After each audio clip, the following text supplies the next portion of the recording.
In this video, we're going to be ranking every business model that exists, okay? From absolute garbage to empire-building machines. And we're going to judge them based on 4 key factors. How much does it cost to start? The profit margin, meaning how much profit you'll actually keep, the average time it takes for it to be profitable, and the success rate, along with our personal input.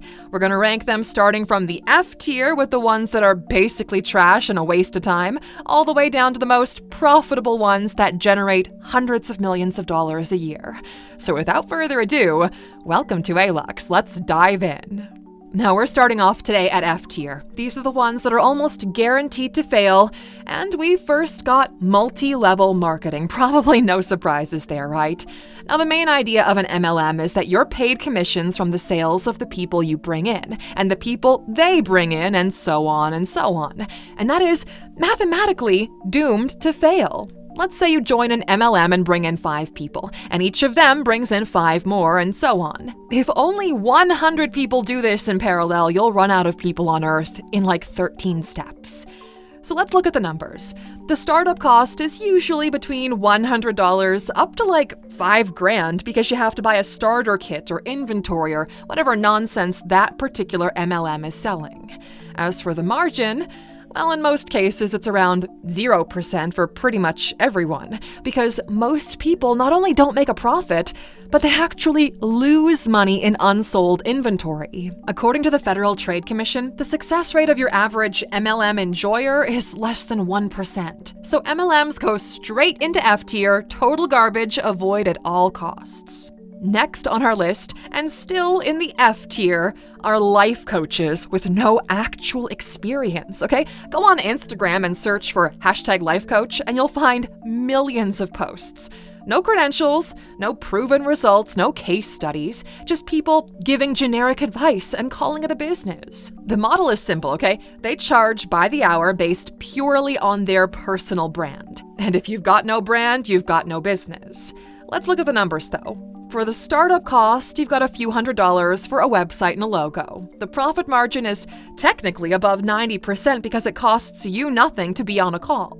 The time to profit is technically between 1 and 6 months if you can get leads. But the success rate is under 5%. And that's because people think becoming a life coach means taking a course on how to be a life coach. It's actually ironic. The way that most life coaches make money is by teaching other people to be life coaches so they can teach others how to be life coaches. There's a night and day difference between someone who's coached executives under pressure, built real businesses, and spoken on real stages, and someone with a motivational caption and a ring light. That's why on the Alux app, we only work with coaches with actual results, with real careers, entrepreneurs, authors, investors, people who've actually done the work and can help you do the work too. We've already helped hundreds of thousands of people make their dreams a reality, and we'd love you to join them, okay? So scan this QR code on screen and you'll get 25% off the annual membership on the Alux app. I'll see you on the inside. Moving on, though, to D tier. These are business models that can work, but just are hard to pull off because it costs a lot to keep them running and the profit margins are extremely low.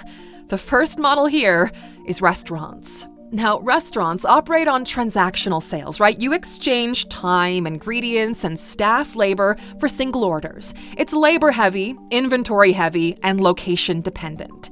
If volume and consistency are not extremely high, every restaurant bleeds money until it closes. So let's look at the numbers. For startup costs, we've got anywhere between $100K and $500K. It's quite expensive to open a restaurant. You've got the rent, which can be extremely high if the location is good, and you need it to be good. Then you've got the actual kitchen, staff, equipment, raw materials, and so on. As for your profit margin, you're looking at something between 3% and 10%, which is pretty low. This makes the time where you become profitable to be more like 2 to 3 years out. So it makes sense that more than half of restaurants close within 2 to 3 years and around 80% fail within 5 years. For a restaurant to work, either the location has to be absolutely amazing or the community around it is great and keeps it going. And those things are pretty hard to find, which puts restaurants in D tier on our list. Now, next up, but still on the D tier, we've got traditional retail stores. So think of the souvenir shop at your local mall. The business model is simple, right? Buy in bulk, sell in person, and hope enough people walk in.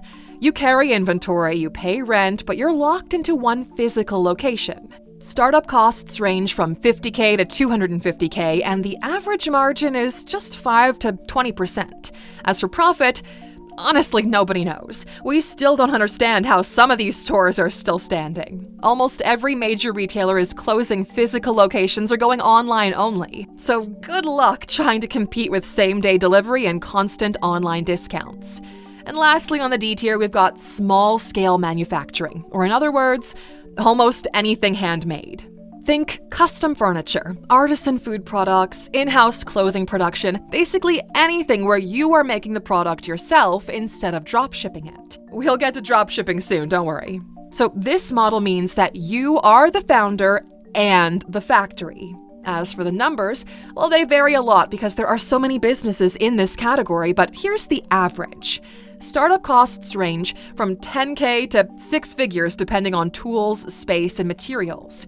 Profit margins are typically 10 to 30% because manufacturing, logistics, and supply chain issues are very real and very expensive.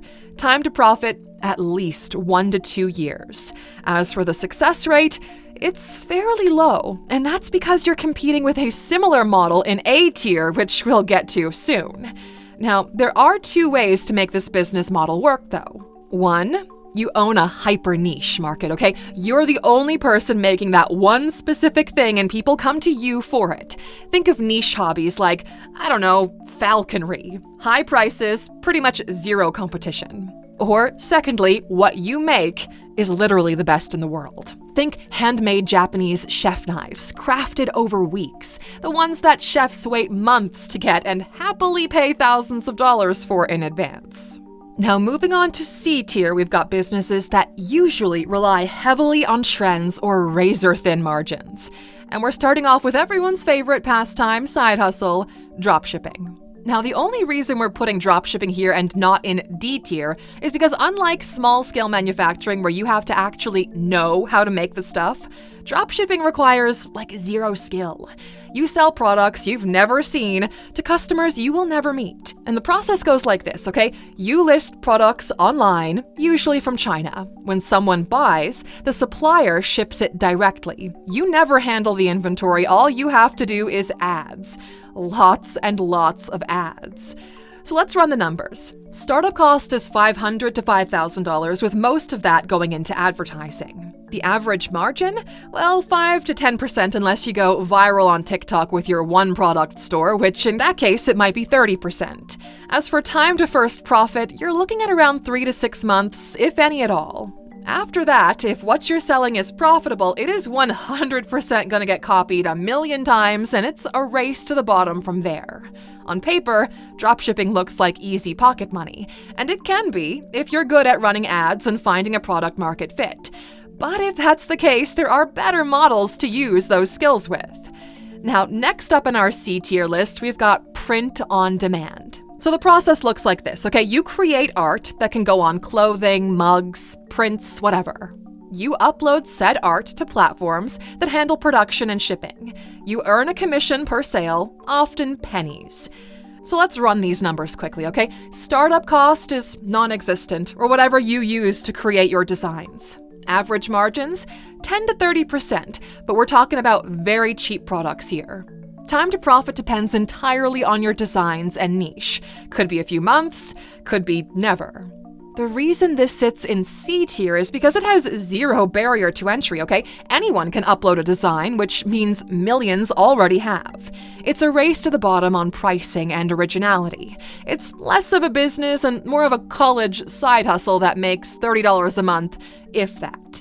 And lastly on C tier, we've got ad-based apps. So we're talking about literally every free app in the App Store, okay? The business model looks like this. You build an app, could be a basic game, a productivity tool, or some novelty concept, and you make it free to download. You rely on in-app ads and high user volume.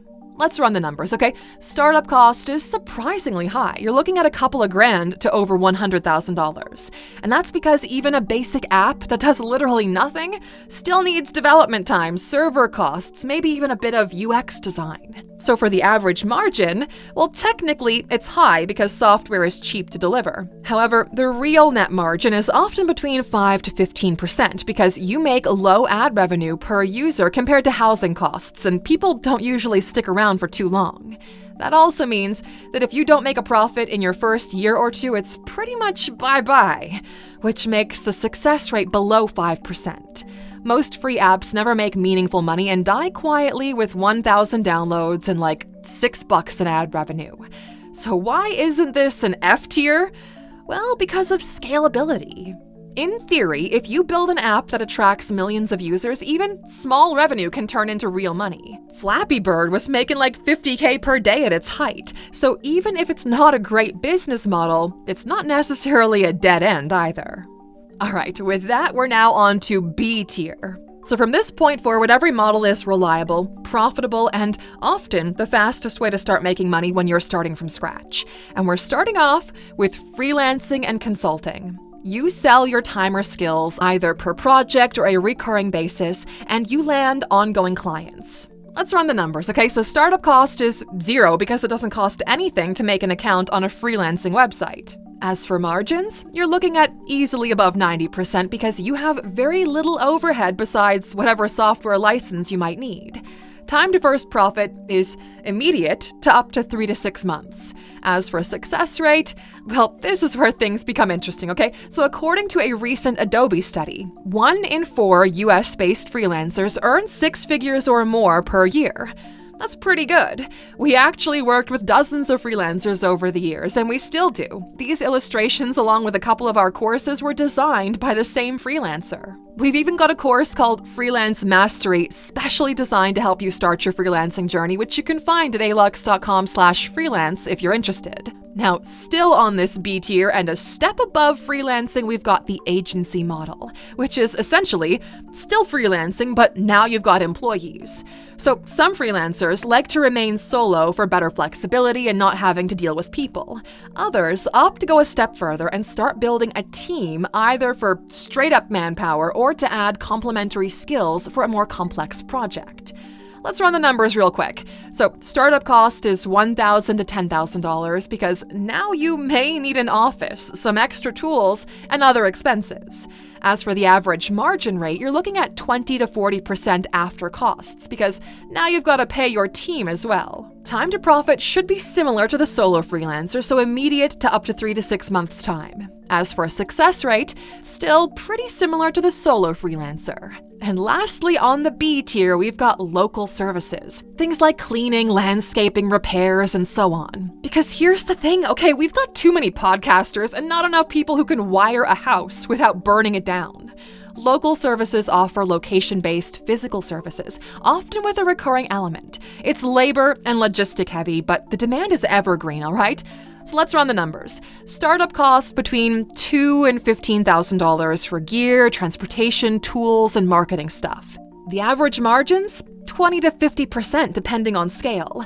Time to profit? 1 to 2 months depending on the services offered. As for success rate, medium to high, especially in underserved cities. You see, boring businesses like these often quietly do 6 figures a year once they're established, especially if they're good at marketing, because people with actual skills, well, they're becoming pretty rare. And with that said, we're now entering the A tier. Now, these business models have massive potential, strong margins, and in many cases, recurring revenue. This is where you can get rich if you know what you're doing. But as you might expect, they're not exactly beginner-friendly, okay? They often need capital, expertise, and audience building upfront. And we're going to start off with franchise ownership.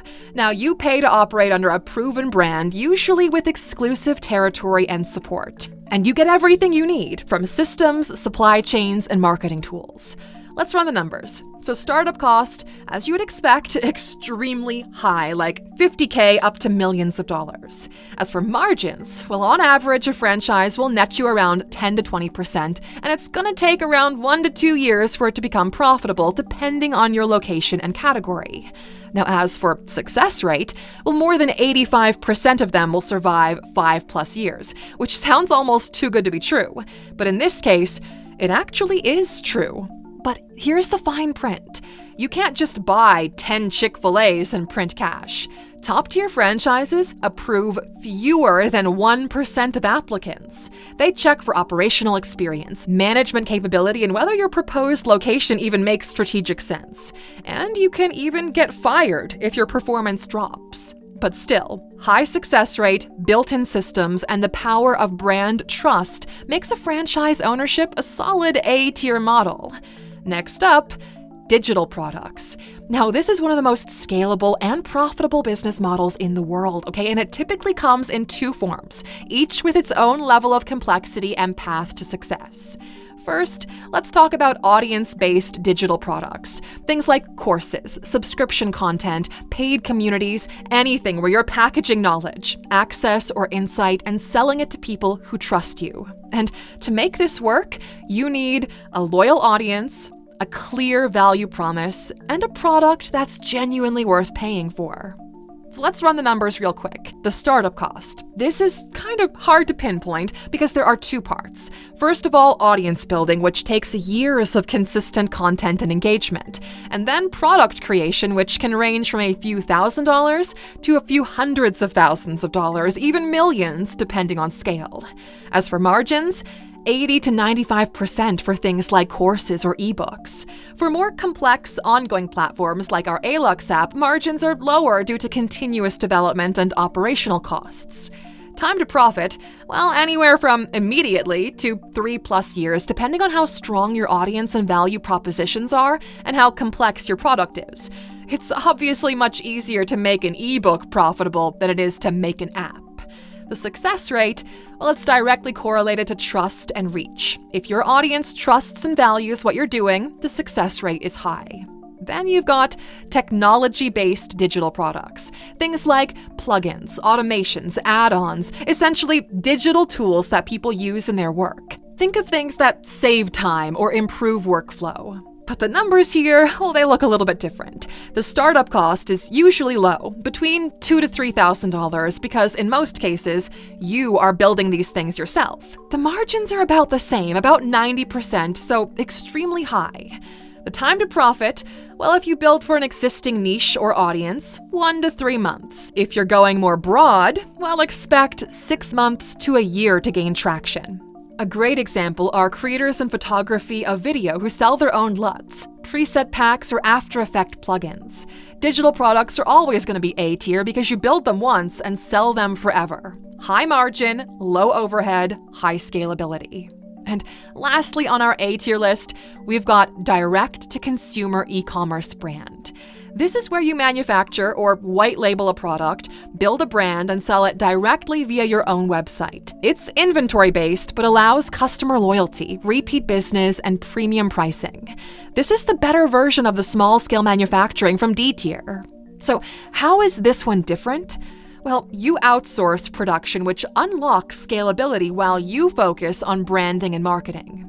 When you outsource like 99% of production, you get something called white labeling. So essentially, you buy the finished product from the same factory in Asia, and then you stick your logo on top of it and call it your own.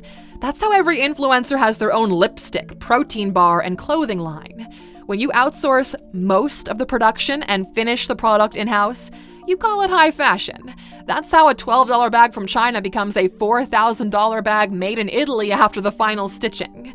So let's run the numbers, okay? Startup costs as low as $10,000 if you're a solo founder, or well into 6 or even 7 figures if you're a global brand.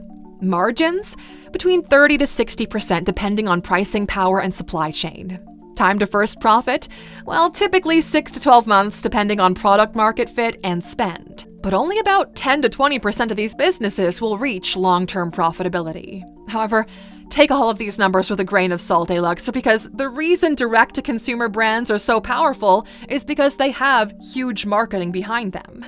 And finally, the S-tier stuff. These are the business models of the ultra-wealthy and top entrepreneurs. They scale fast, have really high margins, and usually generate recurring revenue. So we're going to start off with software as a service. So code it once and license it forever. In a way, it's similar to digital products, but these ones stop working if you stop paying. The startup cost is between $10,000 to $500,000, up to hundreds of millions of dollars depending on the complexity. The average margin, 70 to 90%. Time to first profit, 12 to 24 months. The success rate, well, about 10%, higher if bootstrapped and really niched. Essentially, if you can solve a real problem and price it monthly, you're building a money-printing machine. Quick side story here, Amazon makes more than half of its money from their Amazon Web Services division, which is a software-as-a-service model. Next up, we've got Marketplace. Now, this is where you don't own the product, but the traffic. You connect buyers and sellers, taking a cut from every transaction. Think Airbnb, Uber, and again, Amazon. Let's run the numbers on average, but again, they do vary a lot. The startup costs between $50,000 and $1 million plus. UX, security, liquidity, you get it. Average margin, 40 to 70%. First time to profit between 1 and 3 years. The success rate, pretty low, but there is a massive upside. They're very hard to pull off. You need huge traffic to make it profitable, but they can also be done at smaller, more niche scales. And finally, we've got fintech.